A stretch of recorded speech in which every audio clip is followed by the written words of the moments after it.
Closed captions versus open captions. Have you ever wondered what the difference is? Let's break it down. Closed captions exist as a separate track, which means viewers can toggle the captions on or off. Open captions are burned into a video and cannot be turned off. Open captions are always in view. There are pros and cons for both types of captions.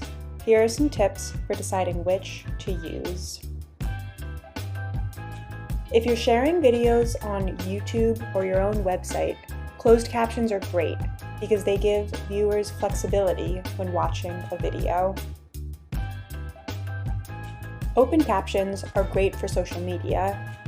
Volume is typically off by default on social platforms, so open captions allow viewers to automatically engage with your content.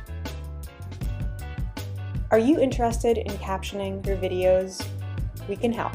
Visit www.3playmedia.com and get started captioning today.